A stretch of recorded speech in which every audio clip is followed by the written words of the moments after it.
Hi, everybody. Good afternoon. This is the session when people start yawning, when they want to go home. Uh, you know, my daughter sent me an SMS about a few hours ago. She's in Vasant Valley. She's about 15, saying that I believe you're going for a TEDx conference. Why didn't you tell me about it? So I said, well, you're welcome to join. She said, what are you speaking on? I said, relentless curiosity. She said, boring, with a smiley. So obviously she felt bored, but I'm going to try over the next 10 or 12 minutes not to make you feel bored, because it's a terrible thing in this world that we live in to feel bored. Every day is a new day. And the last thing you or anyone else should be doing is saying that I'm feeling bored. To be honest, we live in wonderful times. There is no country in the world which has as many 24/7 news channels as India has. You know, India is usually in the Guinness Book of World Records for, people who are, somebody decides to climb a tree and stay on top of a tree for 150 days only to get into the Guinness Book of World Records. Somebody decides to make a human chain which is 25 kilometers long. We love to be in the record books. But one record that we do have is that we have more 24/7 channels than any country in the world. Anyone want to take a guess how many 24/7 news channels India has? Take a guess. Think higher. Now think lower. It's about 363 officially licensed 24/7 channels. That doesn't include cable channels that come to different people's houses. There's an Agra News, there are news channels in different cities of India. But there are nationally, including region-wise, 363 24/7 news channels that are broadcast in different languages in a country of 15 official languages. That's a lot of news. I'm not including the factual entertainment channels, the infotainment channels, the discoveries, the Nat Geos, the history channels. That's another genre in itself. These are just pure news channels. It's a revolution. When I was growing up, all that we had was Doordarshan, where all you saw was some politician cutting a ribbon, and if you were in the opposition, you didn't even get to be seen on air. Usually you saw a news presenter trying to swat away the flies that were there in the studio. The world has changed. It's a dramatically new, different world. But are you enjoying it enough, or are you saying it's boring? Every evening when I come home, I ask my kids, what's the news of the day? They look at me and they're watching Grey's Anatomy or one of these Star World serials, and they said, don't disturb me, I'm watching Grey's Anatomy. Now, I've got to ask myself that if I'm a journalist and my wife's a journalist and we've lived in this news atmosphere, why are my kids so distant from journalism?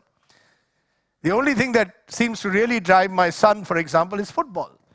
So he knows all the Premier League results, but he doesn't know much else that's happening around him in the world today. My daughter, likewise, occasionally asks me a question. Yesterday she was interested because a young girl had gone to the Supreme Court from Vasant Valley School, a former, to object against the new Facebook laws of the country. So she was excited. And then I started wondering, maybe the fault lies in us. Maybe we haven't excited them enough. Maybe we've been so obsessed with what is one politician saying about the other and all the muck around us that your generation has decided, forget it. Doesn't make a difference. But at the end of the day, if you were relentlessly curious, you would ask questions. You would ask what, where, who, why, and how. The 5 basic questions of anything that goes on around you. But do we question? Or do we simply go to the internet and say Google Namo Shivaya, as we do for our homework? I find that even homework is done courtesy Google. Google is the new God. You just have to turn to Google and everything's sorted out. Is that all that we want to do? Just take virtually whatever is there on the net and pass it off as information? Or do we want to be curious and find out more? Let me give you an example. Only yesterday, I met someone who's a military historian. And he told me, this is 50 years of the India-China war. A war that most people believe India lost. We lost a number of soldiers. But he told me an interesting story. He said in that war, there was one battle that India won. It was a battle to save Ladakh. We all today travel to Ladakh. We want to go into Ladakh. Do you know that there were 115 Indian soldiers who fought to save Ladakh from the Chinese? 110 died in that war. There are 5 survivors. 4 of them are still alive. The 5th has passed away. And it was called the Battle of Rezangla. I had no idea of the Battle of Rezangla. None of us have heard it. We've only heard, if you're interested at all in history, of a Sino-Indian war that took place 50 years ago. But in that war, there was one battle where the Chinese lost 1,300 soldiers, defeated by these 110 or 115 Indian soldiers. Do you want to know about it? Or do you not want to know about it? Do you just want to keep it somewhere in the recesses of your memory that these were the soldiers? Do we really care? We are an unfortunate country which doesn't have a war museum. We are a country where you do not want to remember your war heroes. This generation should be remembering its past, because only then can you correct the errors of the future. So what did I do? I went home when I heard this story and did Google Namo Shivaya and turned to Battle of Rezangla, and suddenly I found all this information pouring in about the Battle of Rezangla. And I found out that 2 of those survivors live just 60 kilometers here from here in a place called Rewari in Haryana. Now, would you be interested in going and meeting them? Wouldn't you want to know their story? Or do you want to sit and watch Grey's Anatomy and pretend you're in India, but believe that you're actually in New York? Because my son wants to become a doctor and keeps seeing Grey's Anatomy and thinks that's the way a hospital is. The fact is that that's not going to be the way an Indian hospital is going to be. There are too many of us at the moment whose bodies are here in India, but minds are in Manhattan. Doesn't work that way. You've got to have a curiosity to know more about this great country. And that's the only way you can engage with India. You've got to try and engage with different parts of India. Your interests may vary, but you have to have a fundamental engagement. And I don't want to sound like a grandfather telling, kids that we engaged and you didn't. Maybe we didn't also enough. Because we find out new stories every day. One of the great joys of the profession I do is no 2 days are ever the same. People ask me, why did you become a journalist? The real reason is because I was not good enough to do anything else. But the other reason, which I have tried to hold on to, is that no 2 days are the same. And I'll give you a good story about that. It was December, 11 years ago. Nice Friday afternoon, I was covering Parliament.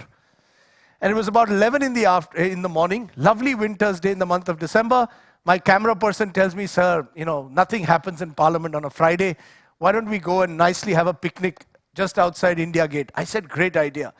Do it. He said, sir, I'll organize wine also. I said, great. We'll tell the office that, we've taken the day off and we'll have wine in just outside the Vijay Chowk area of Parliament. 15 minutes after this lovely conversation was held, there was gunfire. Parliament had been attacked by terrorists. For the next 24 hours, we forgot the wine, we forgot the lovely meal that we were going to have. All we did was cover this great story. Great story. Look at the words that I'm using. The great story, because for a journalist, there's nothing better than some kind of drama around us. It's a terrible world that we live in. We are almost like vultures vicariously feeding on death, disaster, terror. To others, terror is a terrible thing. To journalists, it's exciting. Do you have the excitement in you? Do you have the passion to do it? That's what you've got to have.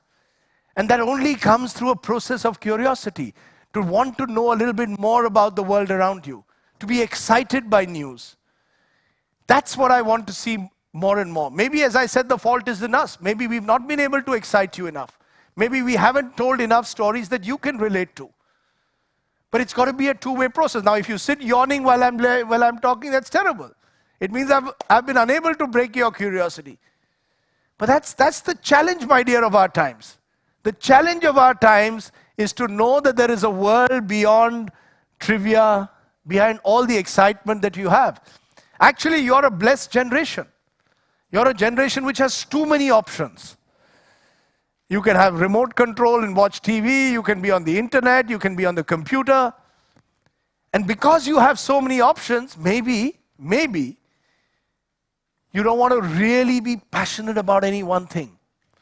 And to my mind in life, whatever you do in the future, and I'm sure there'll be wonderful things that you guys do. You'll be inventors, you'll break new grounds, you'll work in different areas of life. You've got to have that passion. I've always believed in any field, particularly in journalism, the difference that is there between a good and an average journalist is a passion for news. To be excited by the idea that there you are telling a story.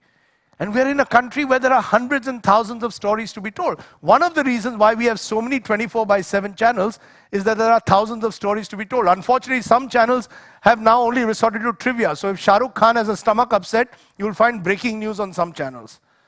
Or you'll find some channels who show their anchors who look like criminals telling crime stories. 11 in the night, there'll be Sansani, and the anchor looks like you, like a criminal himself, because he wants to frighten you. There's that also. There's a lot of rubbish that goes on TV. A hell of a lot of rubbish that needs to be discarded. But there's a lot of good stuff as well. There's a lot of interesting stuff that you might get engaged with. And the challenge really for me and for my peers is really to try and engage with you. We keep saying we're a country where 65% of India lives under the age of 35. But often when you switch on television channels, the average age of the person you're talking to is over 70. So there's a disconnect perhaps between what your generation is looking for and what I would like to show. Just one final thought. We've started at CNN IBN something called citizen journalism. The idea is that you are in a generation which has mobiles, which has technology. You can use that. You can use a picture. You might see a picture which might tell which is better than 1,000 words. You can use that picture, upload it on our website, which is ibnlive.com, and tell us your story. You're a lucky generation. You're India's luckiest generation, as I call it. We were in the generation of shortages, where we got a chiclet and we felt good. Now you don't need a chiclet and feel good. You've got so many things going on around you. You've got a basket full of goodies across the world. So look at yourself as a younger, lucky generation and become passionate and engaged. My time's up, but that's the final thought I'm going to leave you. Just become a much more engaged Indian. Do not take anything for granted, because the moment you take things for granted, then, as the girl here and my daughter at home got, you can get bored very easily. Don't get bored. It's a terrible thing to be. Thank you all very much.